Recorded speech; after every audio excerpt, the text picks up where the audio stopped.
এই যে বাড়ির মধ্যে আমরা 3 ভাই এবং বাবা মিলে যখন আমার বাড়ির মধ্যে থাকি, আমার ফেসবুকে যারা দেখে এরা আমার বাবারে চিনে, আমার 3 ভাইরে চিনে।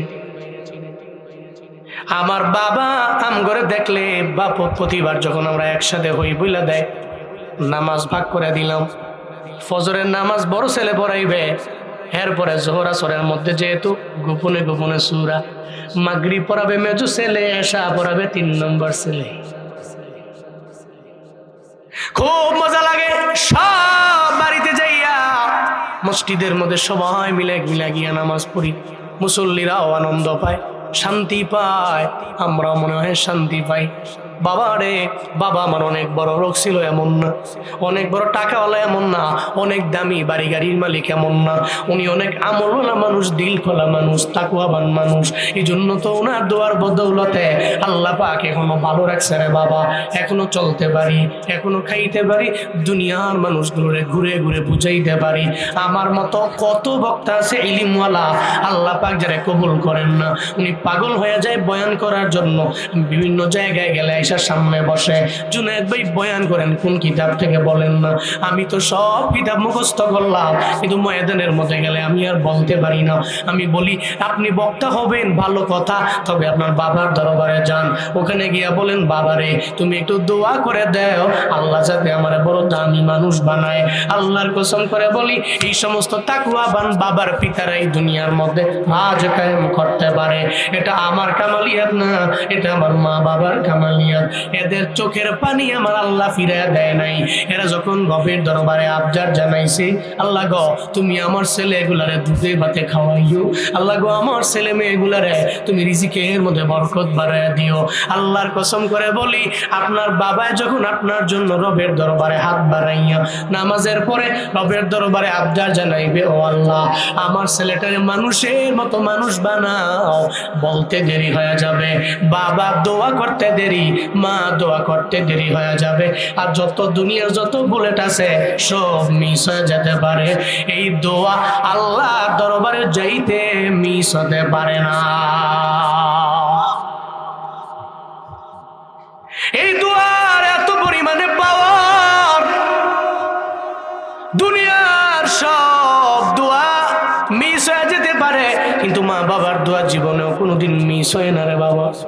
আজকে দেখি নিয়ত করে নেন, আপনি একা একা নামাজে কেন যাবেন, আপনার ছেলেটাকেও সঙ্গে করে লইয়া মসজিদের মধ্যে যাবেন, শান্তি পাবেন রে বাবা। ঘরের মধ্যে ইনকাম নাই, আল্লাহ পাক বরকত দিয়া ভরপুর বানায়া দিবে, দেখবেন রহমতের কোনো অভাব নাই। ঘরের মধ্যে নামাজ আছে তো ঘরের মধ্যে শান্তি আছে, ঘরে নামাজ নাই তাহলে শান্তি নাই।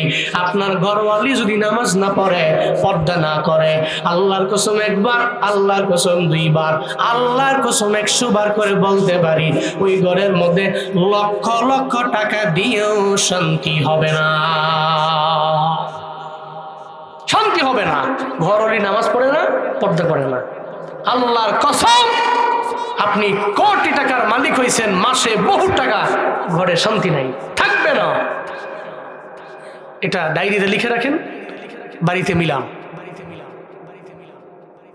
বউ কথা শুনে না, ছেলে কথা শুনে না, মেয়ে কথা শুনে না, বাবা আপনি নামাজ পড়া এদের পায়ে ধরে কোন, তোর পায়ে ধরে আমি নামাজ পড়, কারণ তুই নামাজ পড়লে আমার ঘরে রহমত হবে, বরকত বাড়বে, বাড়ায় দিবে আল্লাহ। এটা বলেন আপনি, বরকত হবে। তাহলে ইস্তিগফারের 1 নাম্বার ফায়দা, দুনিয়া বিলাইনের ফায়দা, আল্লাহ আসমান থেকে রহমতের ন্যায় বৃষ্টি বর্ষণ করবে, ফায়দা নাম্বার 1। এরপরে আল্লাহ পাক বলেন, ও বান্দা তোমার দুনিয়া বিলাইনের 2 নাম্বার ফায়দা, ইস্তিগফারের মাত্রা যদি বাড়ায় দাও, ওয়ায়ুমদিদকুম বিআমওয়াল, আল্লাহ পাক তোমাদেরকে সম্পদ দিয়ে সাহায্য করবে। সুবহানাল্লাহ, পকেটে থুন, বাড়ি যায় করেন, আরো জোরে করে সুবহানাল্লাহ। সুবহানাল্লাহ ওয়ালহামদুলিল্লাহ লা ইলাহা ইল্লাল্লাহ, সুবহানাল্লাহ ওয়ালহামদুলিল্লাহ, সুবহানাল্লাহ ওয়ালহামদুলিল্লাহ লা ইলাহা, তুমি বাঁচাও তুমি মারো, হবিরত ক্ষমা করো, তুমি বাঁচাও তুমি মারো, অবিরত ক্ষমা করো, ধরার যেই জন তাকেই ধরো, ধরার যেই জন তাকেই ধরো, তোমার মুঠোয় সবই আল্লাহ, সুবহানাল্লাহ লা ইলাহা, সুবহানাল্লাহ ওয়ালহামদুলিল্লাহ লা ইলাহা, তোমারি জিকিরে পরে অবাধ্য হই কেমন করে, তোমারি জিকিরে পরে অবাধ্য হই কেমন করে, খুঁজে না পাই কোনো ভাষা, খুঁজে না পাই কোনো ভাষা, শুকর গুজার তোমার আল্লাহ, সুবহানাল্লাহ ওয়ালহামদুলিল্লাহ লা ইলাহা, সুবহানাল্লাহ ওয়ালহামদুলিল্লাহ লা ইলাহা, সুবহানাল্লাহ ওয়ালহামদুলিল্লাহ লা ইলাহা। আল্লাহ তুমি আমাদের তাসবিহগুলো কবুল করে নাও, আরো জোরে পড়েন আমিন। তাহলে ইস্তিগফার করলে 2 নম্বরে ফায়দা, আল্লাহ সম্পদ দিয়ে আমারে আপনারা সাহায্য করবে রে বাবা। দুনিয়াতে মালের জন্য মানুষ দৌড়ায়, সম্পদের জন্য দৌড়ায়, ডানে যায় বামে যায় সামনে যায় পেছনে যায়। সম্পদের জন্য বাংলাদেশের ছেলেটা চলে গেল সিঙ্গাপুরে মালয়েশিয়ায় শ্রম দেয়, টাকার জন্য বাড়ির জন্য ঠিক মতো চলার জন্য। এই মানুষটা ওখানে মাও নাই বাবাও নাই পরিবারের কেউ নাই, উনি থাকে বড় একা। এই জন্য তো ওরা চোখের পানি ফেলে ফেলে রবের দরবারে কান্দে আর বলে, আল্লাহ তুমি আমারে এমন গরিব বানাইলা, আমি আমার মা বাবারে দেখা বাংলাদেশে জমিনে থাকতে পারি নাই, টাকার কারণে আমি চলে আইলাম বাহিরে, আমার বছর চলে যায়। বহু প্রবাসী এমন আছে রে, ঈদের দিনে পর্যন্ত নিজে রান্না করে খাওয়া লাগে, সেমাই খাইতে পারে না।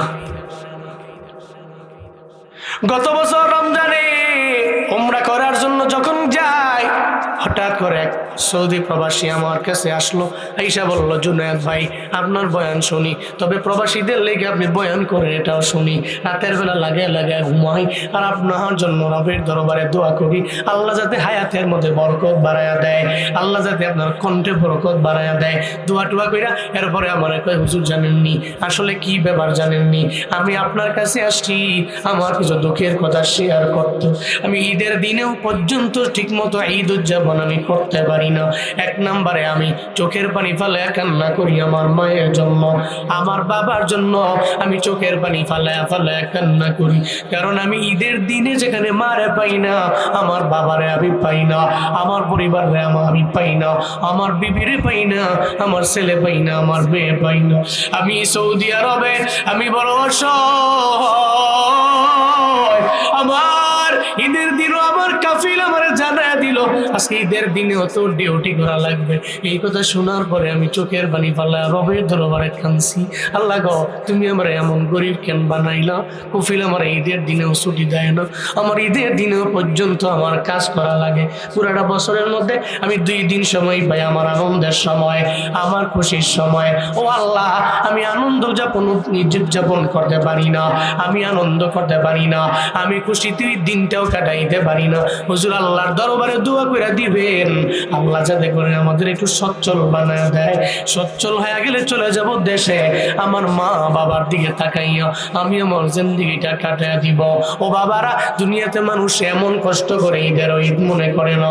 এই মির্জাপুরের গল্লি এলাকার যুবকেরা, কাজীহারার যুবকেরা, তুমি তো তোমার বাবা যদি একটা ফোন কিনা না দেয়, তুমি বাবার জবক দিয়া বলো, এই তুমি আমার ফোন কিনা না দিতে বললে আমার জন্ম দিছ কে?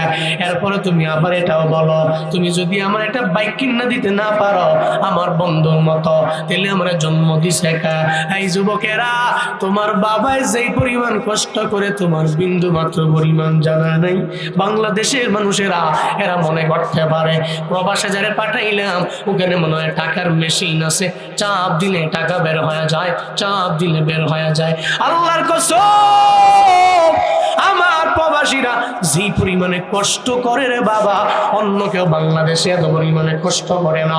এরা বিল্ডিং এর ছাদের মধ্যে দাঁড়াইয়া, বিল্ডিং এর রেলিং এর পাশে দাঁড়াইয়া এই গরম রোদ দিয়ে দিয়ে এত পরিমাণে শ্রম দেয়, এত পরিমাণে পরিশ্রম করে। তুমি তোমার বাবারে বললা তুমি আমার জন্য ফোন না আনলে কথা বলবো না, তুমি আমার জন্য আইসা বাইক কিনা না দিলে আমি কথা বলবো না।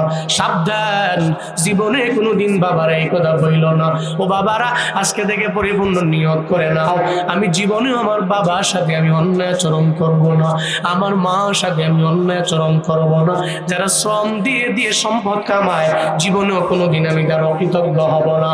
ও বাবারা, এই জন্য এই সম্পদের জন্য দুনিয়াতে মানুষ কষ্ট করে, কাজ করে, আগায় যায়।